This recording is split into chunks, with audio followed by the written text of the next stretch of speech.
That was very well done, by the way. That was very well done. Thank you.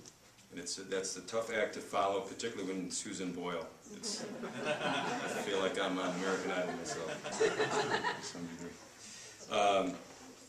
This may be one of the first presentations that I've done in many years where I haven't had a computer and PowerPoint with me. So if I turn like this to try to press a button, just bear with me, since there's no PowerPoint tonight.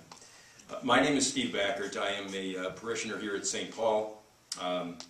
My wife and I have 5 children that attend St. Paul the Cross School.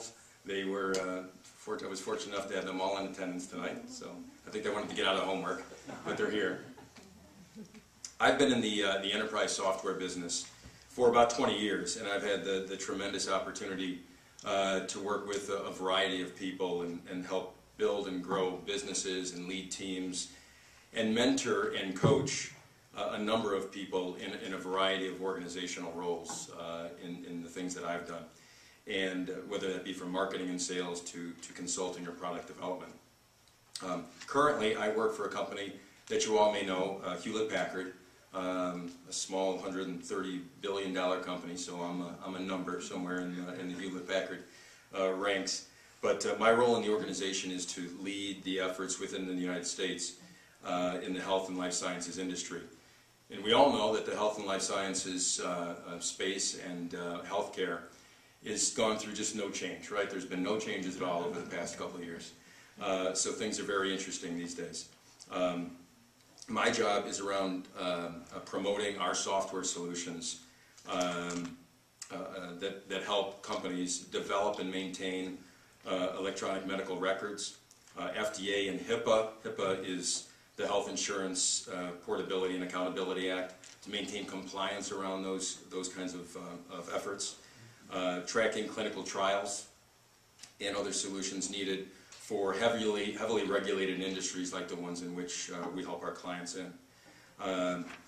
The technology, how does technology, very quickly, how does it help healthcare and what effect does it have? The type of solutions that we offer our clientele affect all of us, really, because they hopefully will lower your medical costs, offer more detailed history of a patient through electronic medical records, pinpoint a particular past diagnosis, or eliminate unnecessary testing. So these are important things. We like to think they're important, and they're important to our clients, whether they be hospitals, doctors, pharmaceutical companies, insurance companies, etc. And there has, as I said, been massive change in the industry. But it's extremely fulfilling to be able to work in an industry where the byproduct of what you're doing really helps people and their lives. That's extremely fulfilling, and that's from a client perspective. One of the things, though, that we're able to do, and that I've been able to do over the years, is mentor and coach a variety of individuals, and that's what I'd like to talk to you a little bit about tonight. So, all of these things that we try to do in the healthcare industry, there's a few constants for every industry. Meet your revenue targets, satisfy your customers, but more importantly, I think, and most importantly for me, is to grow your people. And what does that really mean? Help individuals that work for you, that work with you, find that next step, find that direction that they need. Many times those individuals don't have anybody offering them direction. And I think that the interaction that we have that I have with coworkers and peers, subordinates, whoever it might be, is a main opportunity in an everyday basis to act on the faith that's important to every one of us in this room. And I find that in my daily work experience, that faith comes out in the ability to really have true one-on-one personal interactions with these individuals. So based on that role that I have, I interact with many different stakeholders every day.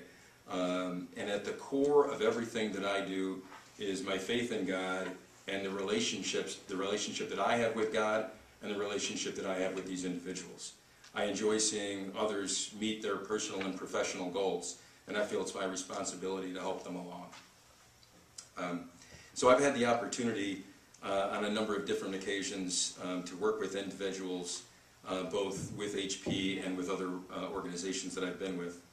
And in one instance, there was a young man who came aboard at my organization who didn't who was a bit stagnant in his opportunities that existed for him, and a bit disgruntled and disappointed in what he thought was going to be kind of a right out of college, my first job, this is what I'll be doing for the rest of my life, and very, very excited about it. And I saw that excitement wane over the course of time because he didn't really have anybody mentoring him or coaching him with some of the things that he could do, that he could bring to the table. And even though this individual was not on my direct team, I felt that God put me in a position to help this individual just based on nothing more than the experiences I had that he wasn't able to live through yet. I had a number of years on him. He didn't have some of the background that I did, and I thought it was important that God gave me the vision to see this person was struggling and to help him in any way that I could. And that meant to me mentoring that individual so that he could have the opportunity to accomplish more.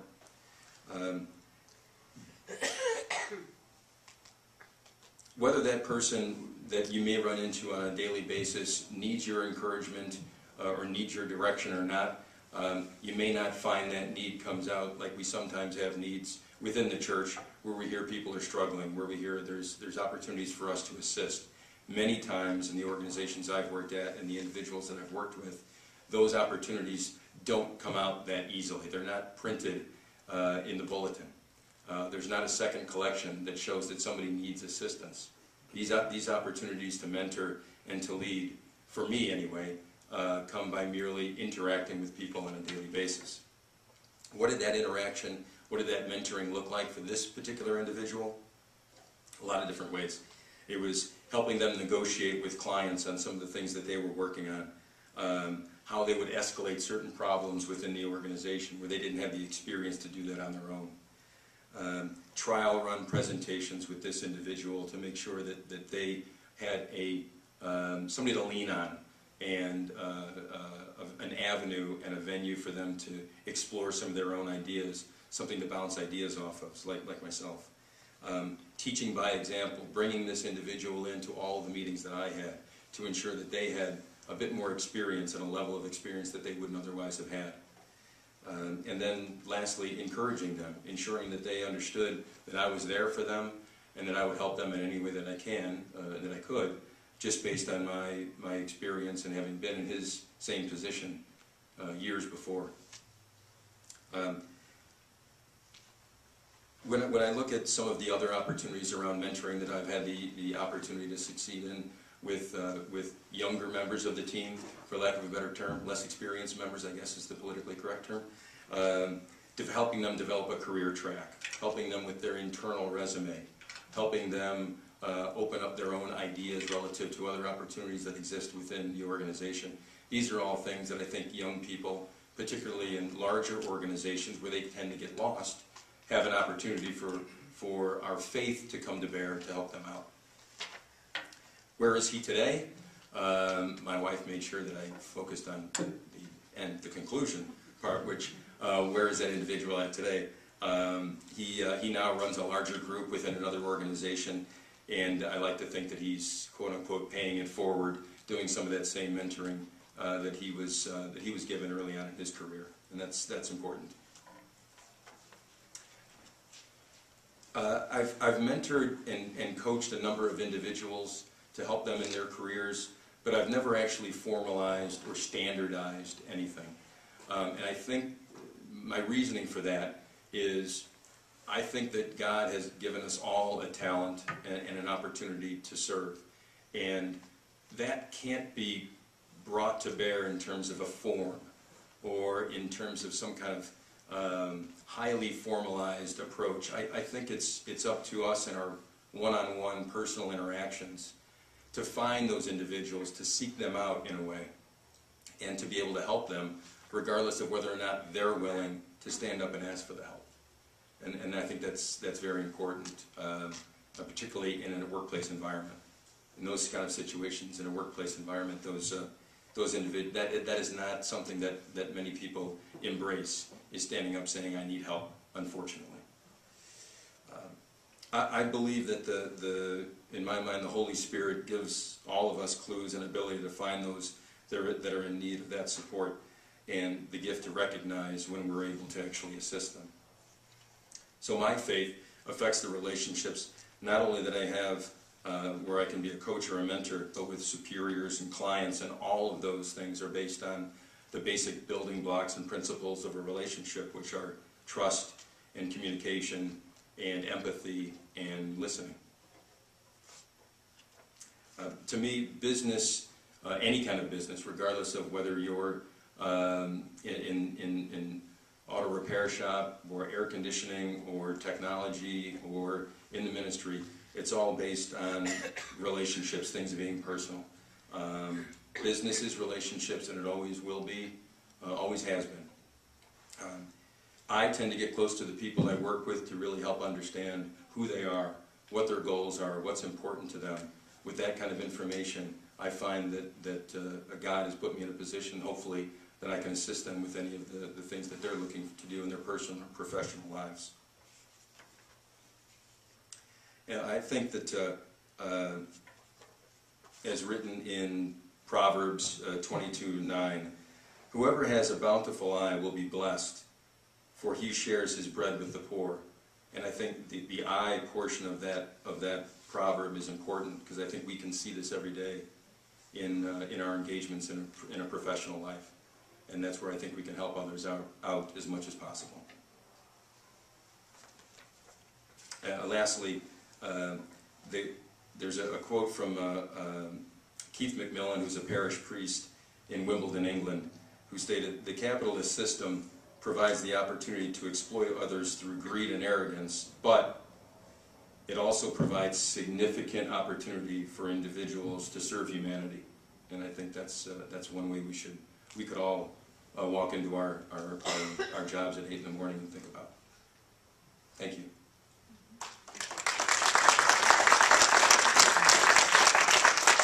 Questions? Questions?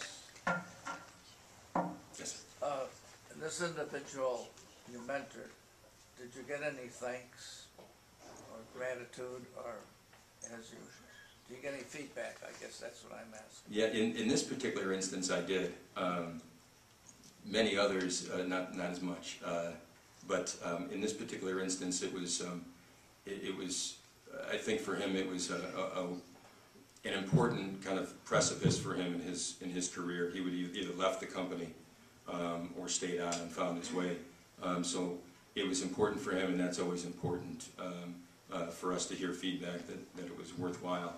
But frankly, there are many situations where that mentoring aspect is, and it should really be, a dual kind of, how would I phrase this, two-way street. And many times, frankly, it isn't. Both from a mentor perspective or a mentee perspective. But in this case, it was very rewarding, I think, for both ends, which is hopefully the way it is all the time. Yes?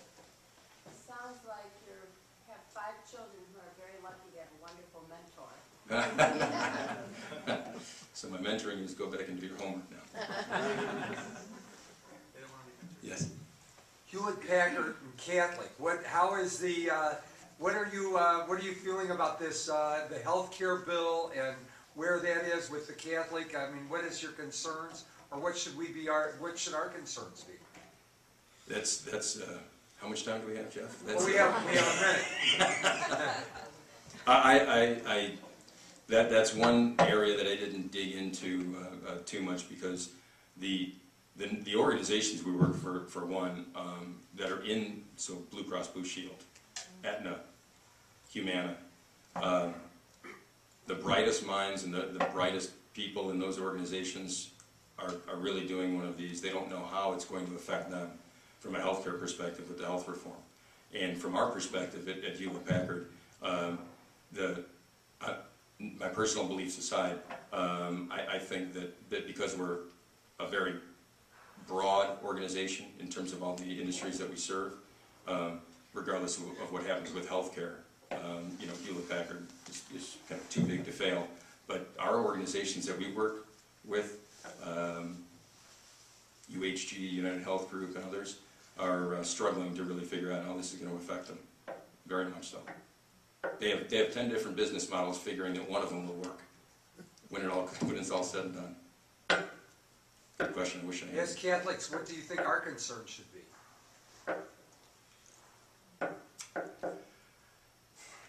I have my own personal concerns based on some of the factors, the various pieces of the bill I don't want to share here, but as a Catholic, I'm not comfortable with. But that was one of those things that kind of came in 11th hour, and I think everybody knows what that is. And I wasn't pleased with that, but I didn't get a vote. So. Thank you. Any other? You mentioned going out on a call with the person you were mentoring. Yeah. Mm-hmm. And when you had success, can you tell us how you felt and how you felt at that time? Well, it was rewarding, certainly. You know, some of the coaching and role playing, things that we had done previously, kind of comes to bear, and you actually see it in action, which is terrific. But my hesitation was not to expect too much, right? I really wanted to make sure that we were making progress, but when you see as much progress as that in one of those kinds of situations, you do feel good. But that's a two-way street again. It was obviously somebody that had the appetite to be mentored and the appetite to learn, versus just what I did, which was a small part of the equation. They were willing to learn and embrace it. So you felt a sense of humility that you knew it wasn't all yourself. Absolutely. Yeah, absolutely. Yeah. Thanks a lot, Steve. How do you feed your spiritual life in the corporate environment and sales environment that you're in? It really comes down to, for me, that I can't expect the spiritual awareness or the feeling that I want to have. I can't expect it to come to me. I think I need to go out and find it. And I think I need to find it in those one-on-one personal interactions. I think it all starts there. I can't expect, frankly, from with being with such a large organization, it doesn't start with somebody else. It has to start with me. And I think it has to start with those literally every day. A phone call versus an email, right? Spending the time with somebody that maybe has been out for a few days and asks how things are going. Just small things, acts of faith like that, I think are important because I think it spreads. But I think it starts with every interaction that you have on a daily basis. Is there one more question back there? TJ, did you have a question?